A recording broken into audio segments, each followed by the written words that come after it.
Welcome to Meet the Candidate with your host, Sue Lonnie Madsen.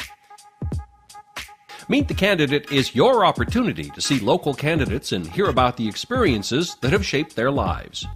Meet the Candidate is a nonpartisan community project brought to you by our friends at Greater Spokane Incorporated, Ponderosa Republican Women's Club, We Believe, We Vote, and Better Spokane.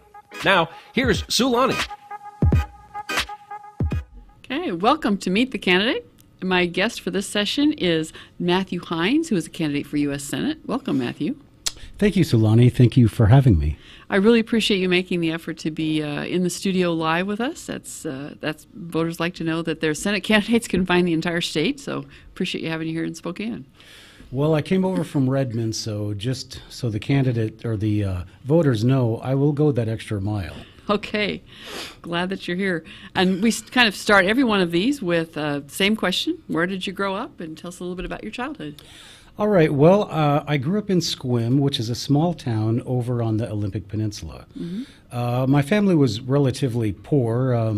I don't want to say how poor we were, but our house was so small you had to go outside just to change your mind. It was we were that poor, and early on I started working in strawberry and raspberry fields in the summer, and then I started delivering papers for the Post-Intelligencer at 4 o'clock in the morning, and after that I went to work for Safeway. So all of my life, pretty much since I was 8 years old, I've been working doing something. I don't think they let kids do that anymore, but that it does certainly shape your character when you contribute to your family in that way. Right, and that was one of the things, is that if we wanted anything extra, we had to earn the money to get it. So I learned early on the value of a dollar, which a lot of our politicians don't seem to understand anymore. Yeah.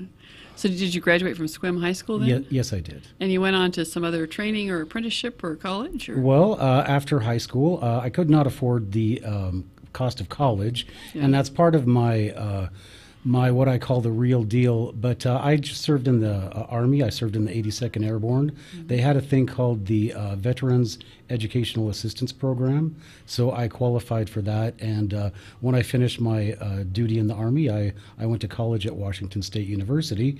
And so right now, if you don't mind, I'd like to say hello to all you veterans out there. Thanks for your service. We had a great Memorial Day yesterday. And I'd like to say hello to all the Cougars out there. Mm-hmm. And Cougars, we're going to send our first Washington State Cougar to the Senate. I don't know if it's forever, but we're going to send our first Cougar to the Senate this year. Okay. What did you study about at WSU? History and English. And I know we were joking about grading papers. So you're now teaching somewhere? No, the last job I had, I was teaching at the Air Defense Academy in Saudi Arabia, which is right outside of Mecca. And my wife is an Indian citizen, and so we needed to come back here to get her citizenship because we've had all these dangerous jobs, and we've been married for a long time. And I was always worried that if something happened to me, she wouldn't be able to come to the United States. So we came back to get her citizenship, and we just got our thing back from Homeland Security, so she's going to go for her interview.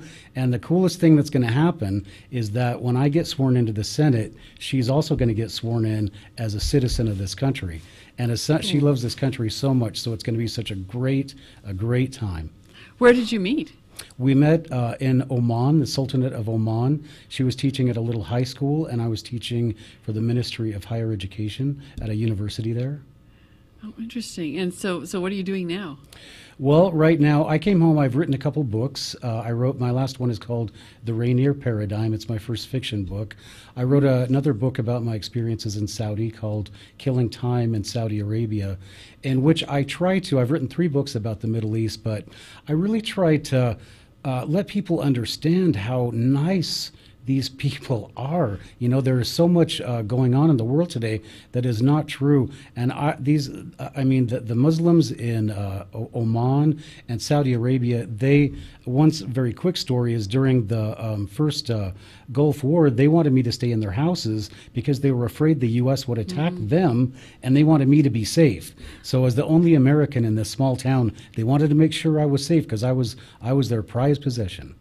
Yeah. I think that's one of the things that the Meet the Candidate series does, is it lets people know that there's a lot of awfully good people in the world, and we may all disagree on some points here or there, or maybe on many points, but there's we're still one country. Well, if you want to read about the truth about the Middle East, I recommend my books, not for my own financial well-being, but just so people understand how nice people are in the Arab world. Okay. Well, one of the questions I ask some people is if there's any interesting places that they've lived or traveled, but you obviously have. Are there some other incidents that you'd like to tell us about that have kind of shaped your view that you bring to this position? Well, the thing that I think everything you do in life shapes you somehow. But early on in life, I grew up, as I said, we didn't have a lot of money, and I joined the Army. And I went through some of the most difficult training the U.S. Army has, like jump school, special forces school. And every time I started one of these schools, even basic training, people would say, oh, you can't do that. It's too difficult. You just can't do it. And people would say, oh, you're too small, or there's something wrong, or whatever. But every time somebody tells me I can't do it, I just prove that. That makes me try harder to prove them wrong. And that's one of the things that I really like about this race, is that right now, what do you have? You've got a long list. You've got a long list, and you've already got the press and the media saying, oh, there's two front runners. Well, the fact of the matter is they haven't talked to anybody I've talked to, because I haven't talked to anybody that's not voting for me. So I'd like them to poll some of the people that have talked to me, because people are really hurting out there, and they like my real deal, which we can talk about in a little bit. Okay. Well, what prompted you to volunteer to run for elected office? Well, I came back, and I couldn't believe the state of things, how bad things are now, and I couldn't believe that nobody ran as a Republican in 2012. And in 2012, I was at the Air Defense Academy in Taif, Saudi Arabia, so I have an alibi for why I didn't run. But our country is, I know what people say about us overseas, and it's not good. People really don't have a lot of respect for this country anymore. And so what we need to do is we need to bring some integrity back to our political offices. Okay, and that drew you into the race, and I've gotten the high sign here that we're down to that last 2 minutes, and your opportunity to answer the question, how do you see the duties of this elected office, and why should voters choose you out of the long list? Well, I'm not going to answer that question, Sulani. Specifically, what I want to do is I want to appeal to the voters out there. I want to appeal to parents, and I want to appeal to students. I want you guys to take a look at my real deal, which you can see on my website, Heines for Senate. I want to have free tuition for all people that are attending public universities. And my reasoning is on my website. I don't have enough time to do it, but I have a 12-point real deal where our young kids are going to get the things that they deserve. They should have a college education. They should be able to compete with people that are coming from other countries or that are living in other countries. But what we need now is we need wisdom, and we need security in our country, but we need education.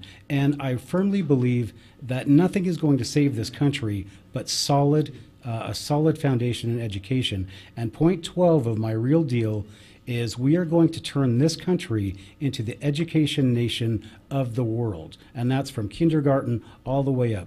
We're going to find a way to do it, and we're going to find a way to do it right.